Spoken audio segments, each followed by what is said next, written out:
नमस्कार दोस्तों, स्वागत है आपका हमारे चैनल पर, जहां हम आपको लेकर चलते हैं धर्म, आस्था और पौराणिक कथाओं की अद्भुत दुनिया में।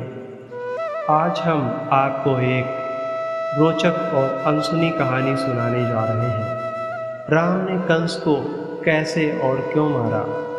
यह कहानी आपको शायद सुनने में अजीब लगे, क्योंकि राम और कंस का संबंध सीधा नहीं लगता, लेकिन हमारे प्राचीन ग्रंथों में इस घटना का उल्लेख मिलता है। तो चलिए इस रहस्य की परतें खोलते हैं और जानते हैं कि इस पौराणिक कथा के पीछे क्या सत्य छिपा है। कंस मथुरा का क्रूर और अत्याचारी राजा था। वह देवकी का भाई था, लेकिन ज्योतिषियों की भविष्यवाणी के कारण उसे डर लगता था कि देवकी का 8वां पुत्र ही उसकी मृत्यु का कारण बनेगा।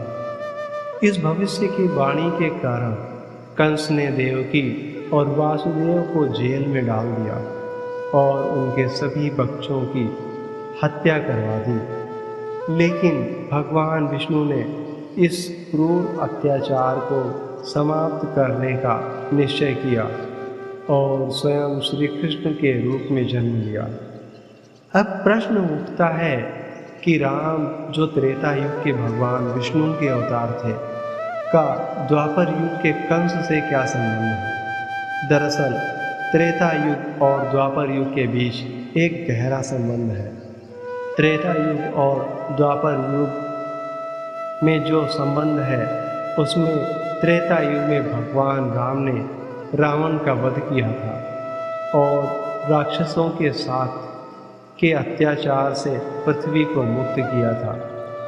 लेकिन कुछ कथाओं के अनुसार कंस को रावण का अवतार माना जाता है। ध्यान देने वाली बात यह है कि रावण को मोक्ष प्राप्त नहीं हुआ था। उसकी आत्मा जन्म जन्मांतर में बुराई की ओर अग्रसर रही। यह भी कहा जाता है कि रावण ने अपने जीवन में श्री राम के से प्रतिशोध लेने का निश्चय किया था और इसलिए द्वापर युग में कंस के रूप में जन्म लिया। कंस के अत्याचार और क्रूरता में रावण की वही आत्मा झलकती है। भगवान विष्णु ने यह जान लिया था कि रावण कंस के रूप में फिर से जन्म लेकर संसार में आतंक फैलाएगा। इसलिए उन्होंने त्रेता युग में राम के रूप में अवतार लिया और द्वापर युग में उन्होंने श्री कृष्ण का अवतार लिया। श्री राम ने अपने वचन के अनुसार रावण को समाप्त करने का कार्य कंस के रूप में उसे जन्मे उस बुराई के रूप में किया। श्री कृष्ण के अवतार में उन्होंने बाल्यकाल से ही कंस के अंत की योजना बना रखी थी। कंस को अपने विनाश की जानकारी थी, लेकिन अहंकार में वह अंधा हो चुका था। जब श्री कृष्ण ने अपने अद्भुत कार्यों से मथुरा की जनता को आश्वस्त किया कि वह वही है जो कंस का अंत करेंगे, तब कंस ने कई बार प्रयास किया उन्हें मारने के लिए, लेकिन हर बार उसे असफलता ही मिली। कंस ने कृष्ण और उनके भाई बलराम को अपने महल में बुलाकर मल्ल युद्ध करने का षड्यंत्र रचा। कंस को पूरा यकीन था कि वह इन बच्चों को मार देगा, लेकिन उसे यह नहीं पता था कि भगवान विष्णु स्वयं श्री कृष्ण और बलराम के रूप में आए हैं। जब मल्ल युद्ध शुरू हुआ तो श्री कृष्ण और बलराम ने अपनी अलौकिक शक्तियों से कंस के सबसे बलशाली योद्धाओं को आसानी से हरा दिया। इसके बाद श्री कृष्ण ने सीधे कंस को चुनौती दी।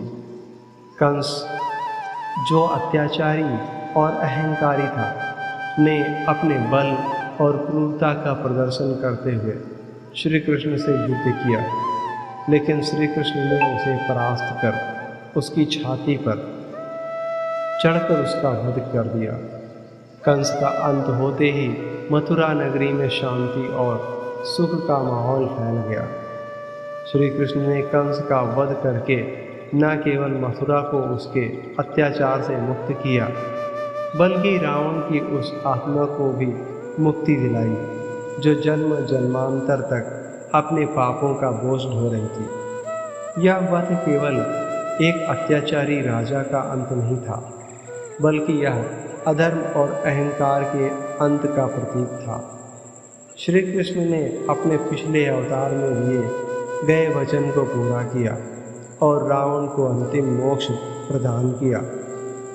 राम के कंस को मारने का यह कथा हमें यह सिखाती है कि अधर्म और अत्याचार कितना भी शक्तिशाली क्यों न हो, अंततः सत्य और धर्म की ही विजय होती है। यह कहानी इस बात का प्रमाण है कि भगवान हर युग में धर्म की स्थापना के लिए अवतार लेते हैं और अधर्म का नाश करते हैं।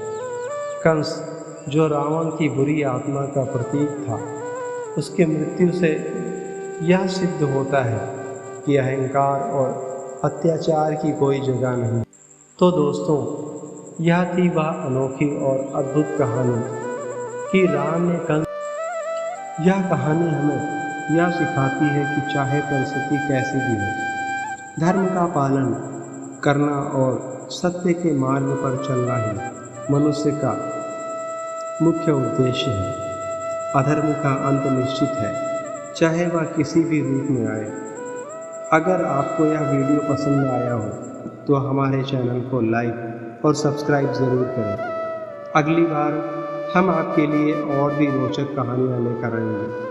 तब तक के लिए नमस्कार और ध्यान रखें, सत्य और धर्म की हमेशा जीत होती है। जय श्री कृष्ण।